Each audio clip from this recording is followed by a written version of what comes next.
Give us your you pick. You want to start with a game or you want to start with roster decisions? You pick. Let's go back. Let's go back to front. Yeah, let's start with the game. Okay.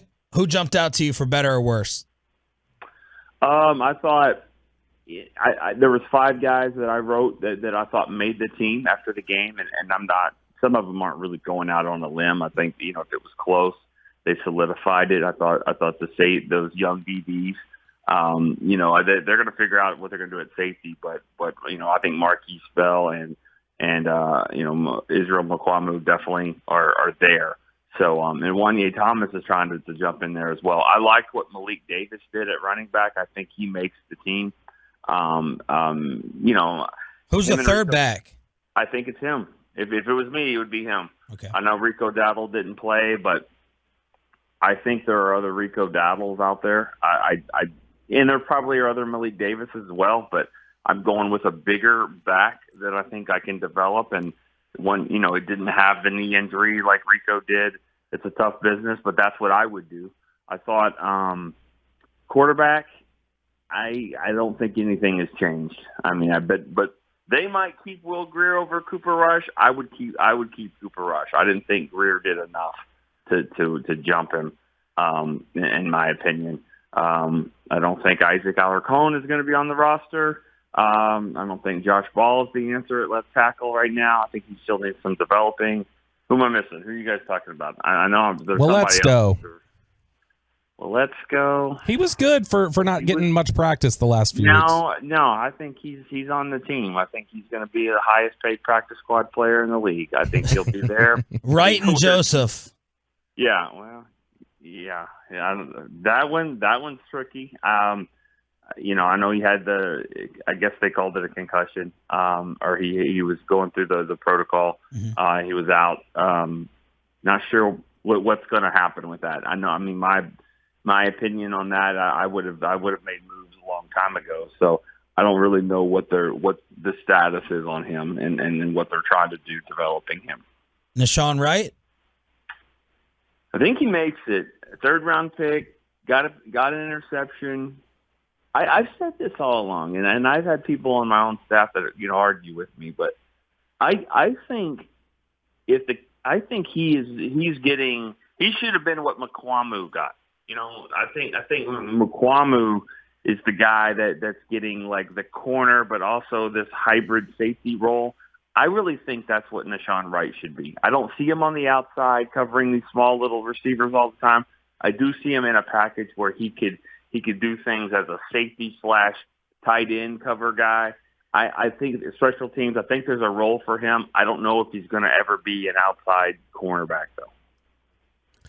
Nick, I got it. Nick, here's a question for you. They're day 3 draft picks. They had Jake Ferguson, Deron Bland, Damone Clark, John Ridgeway, Devin Harper, Matt Waletzko. We know Damone Clark is, on NFI. He's not going to be able to do anything for a little while. But the other guys, how many of the day 3 picks are off of this roster, do you think? I think probably 2. I would imagine, if it's Clark, like you said, and I'm not 100% sure if they're going to try to put him on the roster for a day, if they have to do that. I wouldn't think so. I don't know how close he is to coming back, but without any practice, I would think he probably stays on an injured list all year. Ridgeway, to me, I haven't seen it. I mean, I really haven't. I haven't seen what everyone's kind of talking about, and so there's some tough cuts to make. I don't know if he goes through waivers, but I think to me he'd probably be on the outside moving in, but I think that they so there's some cheerleaders for him here in the building for sure. Deron Bland's on the team. I think Waletzko's on the team, and Harper, I would keep him. I'd keep him over Luke Gifford. I like Luke Gifford. I would keep Harper though over him, but I'm not sure if they will. That's a tough one because you have to weigh in all the safeties too when you're thinking of linebacker of just what your depth is there. Nick Eatman, DallasCowboys.com on the Diamond Factory hotline here on 105.3 The Fan. Did Steven basically tell you guys Tyler Smith was playing left tackle?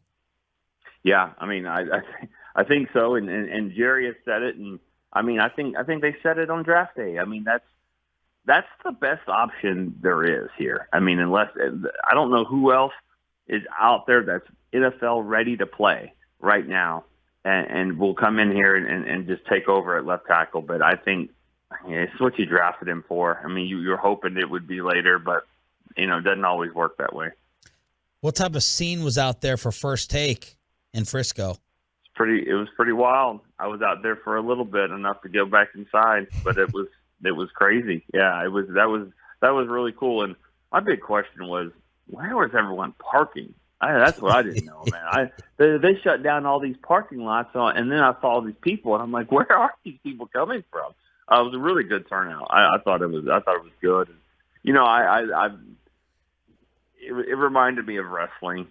I mean, I know I didn't get to say my wrestling phrases, and I had a few good. What was it going to be? What were the phrases going to be? Just so we feel a little better about ourselves. Well, I was going to – it depends what the question was. I don't know exactly what the question was, and I was going to somebody was going to be the rock of the defense or the offense. I mean, I'm sure Mickey was going to say something where I was going to be like, whoa, coming off the top rope or, something like that. They were probably going to not just be one guy that's going to handle left tackle. They might have to tag team this position. So, there was going to be a few of these. Okay. Effort was there. You thought about it. Effort was there. Flair with me. I wasn't going to be savage about it either. Like I was going to be good. So, seriously, I'm still a little upset with it, but that's okay. I can hear it. We can hear it. I like the effort though you put in. That's what counts. Nick, right. We've got obviously a lot of tough cuts that need to be made. We're talking about the running back position may need to be a little lighter than they want. Tight end may run only 3 or something like that. Do you think there's any chance that they say, we're just too full, we have too many tough decisions, so we're just going to say goodbye to James Washington rather than try and keep him on the roster for a day and IR him? I could see that scenario happening. It would be very upsetting in my household with my wife being from the same hometown as him and has been cheering for him. Oh. If he got here, yeah, that would be a tough one. But I have wondered just how much, how much they want him, just what his role is in the big picture. But they have enough guys where they could do this, right? I mean, they've got 4 or 5 guys that the CJ Goodwins and Jake McQuaid and Brett Maher that they could probably get their guys back from one day. Yep. I don't think Anger's in that group anymore, just because he signed a 3-year deal. I mean, I'm sure they could figure it out, but I don't know. I mean, now you got me wondering because I know you listen and hear stuff. I mean, that could be the case, but. I just don't see the need to do that because what does your receiver situation look like in 4 weeks, 5 weeks? I'm not sure. Now, the only thing with that is if they can maneuver it to a way where it gets him back sooner, where because that could be a case. You could cut a guy and then maybe potentially bring him back sooner than the rules say. If you do an injury settlement with him, if that's what you're referring to, injury settlement now and then. Maybe he gets back sooner, or you just wash your hands. Either one. Just a logistic, like instead of doing the logistical game of trying to keep him on the roster and saying, like, we really need this spot because of tight areas on the D-line and everywhere else. Yeah, I think if you're going to do that, it would just be to wash your hands and say, all right, thanks for really nothing. But I mean, because if you wanted to kind of keep him here, keep him rehabbing, with the idea of bringing him back, in later weeks, I really wouldn't want to send him out the door as he's trying to rehab. So I haven't heard that. I think there's ways to keep him here. Maybe something I don't, but yeah, I mean, this is the time of year where you are going to try to maneuver the roster and be creative about it. Putting together a Cowboys 53, and I know Broadus is supposed to do that in Krusty's Corner today too, so trust Broadus's as well. But who's the player that probably needs to be cut that you don't necessarily want to cut? 877-881-1053. I think there are lots of different. And don't say Micah, Kevin. I'm not. Why would I say Micah? All right. Because he didn't make the top 15. I know. It's Josh Ball. Because. So hold on. But you don't necessarily want to. This makes a lot of sense. This is a great I'm very conflicted about this because Josh Ball is not great at football. And when we got here, we didn't really feel great about the draft pick to begin with because of the off-the-field concerns. And then before he could even play a legitimate down of football, he got hurt for the year. Mm-hmm. And then in his second year, which you already hear it, Steven's like, this is essentially his rookie year. So we're already starting up with I get it, with the excuses is he does not look good. But it's tough to cut offensive linemen when you need offensive linemen. Now, I get the certain answer is get better offensive linemen. Great. I would like to know more about the teams that are like, we have too many good offensive linemen. So I want to cut him because it seems like he's not good, but we need offensive linemen. So I feel like that is not the best strategy in the world. I hope that answers your question. Absolutely, it does. So you're saying once they give you the offensive lineman tree, you will gladly go pluck from tree. Sure. But you don't know that tree Tomorrow at 3 o'clock, roots. I will be scouring the wire, and they're like, we didn't ask you for this unsolicited advice. And I'm like, but if you are looking for a swing tackle, check this out. Yeah, so the play date with Steven, you can drop that information. Exactly. Got it. Mike? Kids can't play at 2 weeks old. Why not? A week old. Man, that's a great point. The only time we took Noah out of the house was just to go to the doctor. So when people are like, hey, do you want to come over? I'm like, no. Don't breathe on my kid. For me, it's Kelvin Joseph. I think that he's showing that off the field, he's going to be a major issue. He's not going to take this job seriously. I just don't think he's going to have more than a 4-year career in the NFL, and the only reason he's going to have one is because he was a second-round pick. Yeah, I think he's shown that he is not committed to this job. He cannot overcome this by talent alone. He has to learn the game of football, which he, through coaches in college, say he's not really that interested in learning football. He just is talented at it and says, leave me alone. I'm going to show up when I show up. I'm going to do whatever I want to do. I don't think he understands zone defense. I don't think he'll ever understand zone defense. I think he's like, just let me cover this guy and see what happens. So I think that we're only keeping him because of his draft pick status.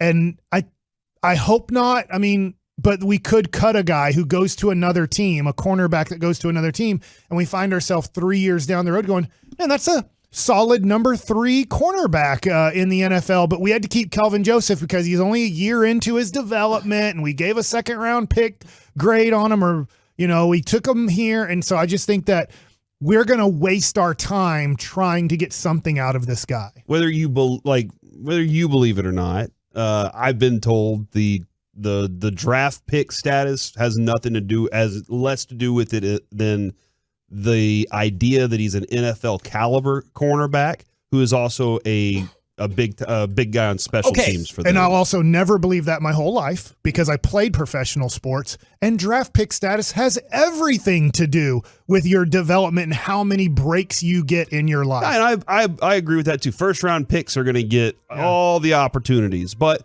they believe he is an NFL quarterback, NFL caliber starting cornerback. Maybe not right now, but at some point, but a core special teams guy. Okay. Well, and that would be a great comparison because I think he's going to make the team. But I'm with Mike though. I agree. Okay, but if the Cowboys kept Joseph over somebody like Bland, then I would be like, what is the point of training camp? Fact. Because everything we've heard is that this dude is showing out in Bland, not Joseph, is showing out. Whereas everything we've heard about Joseph is, Yeah. And so if he didn't make the team because he doesn't have that draft pedigree that comes along with it, then I would fall right in line and be like, then why do we even have training camp? I don't think that's going to happen. Yeah, I love the idea of, hey, this Bland kid made it because he went out there and he balled out. He did his thing. I think that in my mind, it would come down to Wright versus Joseph in that category. If I had to pick between those three, I would be like, Bland's in. Yeah. And maybe what happened was he was much like, was it Maurice Canaday that was really good in camp last year? And then he's turned that into, now he's with Dabes over in New York. Oh no. But we're still doing that? I thought maybe that went away. Nah, it's stuck around. But it would be between Wright and Joseph for me right now to make that decision, because I didn't love Wright's play all the time during the preseason, and I had a lot there. between both of those guys, there was a lot to be desired from the two of them. And I would be fine if they found other people, but if people made fun of the Cowboys because they cut, let's just say, and this is the extreme version, they cut Joseph and Wright, and people are like, oh, they look so stupid for that draft. I'd be like, no, you're right. But also, I hope we got better as a football team. Mm-hmm. And I think as a general manager or as an organization, you should be able to overcome they looked stupid and did our football team get better. I don't care about giving contract extensions because it makes my draft hit rate look better. Or I don't think you should care about any of that. I think you should just hopefully look at it and be like, which player makes our football team better now and in the future? Now, yeah. Is it this guy that was undrafted?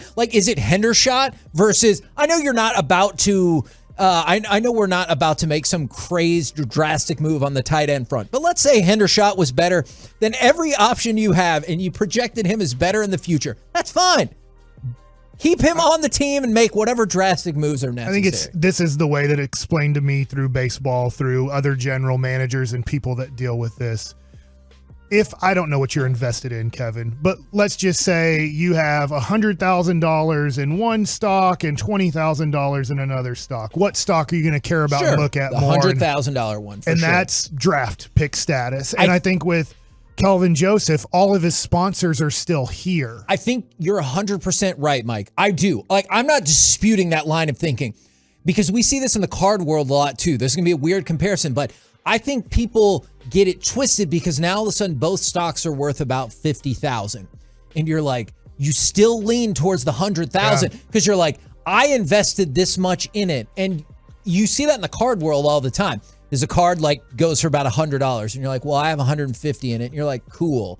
But it goes for $100 now. And so I think people have a hard time getting over that. And I feel like the stocks might be equal now, but they're like, well, we put a lot more into it. I'm like, yeah, but which is going to be worth more? Yeah, I do have that question of how much more do you want to put into it down the road? Do you want to keep investing in it and say, well, it was always, and look back and go, man, that was always going to be a failed prospect there.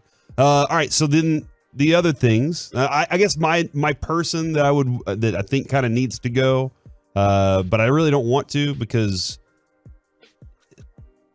Tristan Hill, which I don't think that's any surprise. You think he's not going to make it? I think he might be odd man out in this situation. They have a couple of different, I think Carlos Watkins might be the guy for the backup spot there. But I kind of liked what Tristan Hill did this time. But maybe he was playing with one of those senses of urgency of I have to go prove it to everybody. I like what you're saying, and also his main sponsor is gone. Yeah. The defensive coordinator that fell in love with him and drafted him is gone, so he's not going to have somebody in the room today going, come on, guys, I'm telling you, I see this, I believe it, he's my guy. Nobody's in there saying he's my guy. To your question, Corey, there's a lot of liars on the fan text who are saying Zeke. No. The question was, who are you going to cut that you don't want to cut? Y'all all want to cut him. Everybody who's texting in Zeke, you've been dying for that day. I've been wanting to cut that for a while. And Basham also kind of falls into this list of I think it might happen, and I don't like getting rid of guys that can get to the quarterback, and a guy who I think is a good teammate. A lot of his teammates like him. And I think they're going to hate seeing him go. And that's a definite plus that was one of our guys that we interviewed. Yes, the Cowboys are attempting to trade for New York Jets offensive tackle Chuma Edoga, per a league source. John Owning tweeted a few minutes ago, he's been Pro Football Focus's 9th highest graded tackle through the preseason, 5th if you raise the minimum snap count to 50, allowed 2 pressures across 52 pass blocking snaps in his work in the preseason. Brian, what do you have over there? Yeah, I reached out to my guys around the league, and one of my guys reached back to me and said he was a total mess character-wise at USC. Small, very athletic, very inconsistent on the field, limited anchor, makes mental mistakes. He said he would stay away. Then another team got back with me and said he has some talent. He's athletic. He's long, low energy, better pass pro than run game, is what he said about him. So I'm waiting for a couple other guys to get back. But those were the 2 quick ones that I just got. I mean, what's it say about Tyler Smith's availability? If you read me that profile, that's not very impressive. I'll tell you another thing. I'll tell you what I'll do too. he was drafted by Mike McCagnon, who is a buddy of mine in the league, and Mike's no longer the GM. It's at the Jets. Okay. So let me reach out to Mike and see what he says about the kid. I mean, does that get you excited? Does that make you depressed? What do you say, Wolchuk? For me, it's less about Tyler. You know, I still think that's Tyler's job. It's more so they probably don't like their situation right now at swing tackle. And, you know, what the heck happens if Terrence Steele, one, just isn't very good? I think all of us are still a little bit nervous about Terrence Steele. I think that we, you know, when the Tyron injury first happened, and we talked about, you know, my initial thought was, if you really want to play your best five, it's move Zach Martin out to left tackle. He's your best offensive lineman. The Packers just were the perfect example of that last year with Elton Jenkins. They moved their right guard over to left tackle. He made the Pro Bowl when Bakhtiari got hurt. Well, the reason they don't want to do that, as Broadus has told us, is he helps out Terrence Steele. So if Steele's not any good, what do you do? Or if there's an injury there, or if indeed Tyler Smith hurts his ankle again or something, next thing you know, you're going to have to play Ball or Willetsko. And that thought is a little bit terrifying. I think Willetsko has shown upside and potential. Ball looks like he is far behind where he needs to be right now. And credit to him, he has improved a little bit, but he didn't play at all last year. This is basically a rookie season. And I think that they need some depth there. So this would probably be a move where they're just trying to improve the depth at tackle, knowing you're already playing a rookie at left tackle and a guy in Terrence Steele that maybe they deem still needs some help. Okay, Pro Football Rumors is writing about it as well. Edoga, the third-round pick of the Jets at 19, started all 8 of his appearances as a rookie, occupying the right tackle spot, struggled with both the pass and the run, led to a Pro Football Focus grade of 49.5, not very good. The following season rated better with respect to run blocking, but failed to live up to his draft stock and expectations. And now they have veteran Morgan Moses being signed during free agency. Udoga's hold on a roster spot was brought into question. So he is like a borderline roster guy, swing tackle. Do you think this is swing tackle the Cowboys are looking at, Brian? Yeah, I would think so. You know, it might be a situation. I say swing, but I need to get some more information from my guys, maybe even look at some preseason tape myself. See if he plays on one side. I'm going to try and reach out again to Mike McCagnon, who drafted him. And, you know, Mike could kind of tell me, hey, listen, this guy could play right tackle only, or he's a left tackle.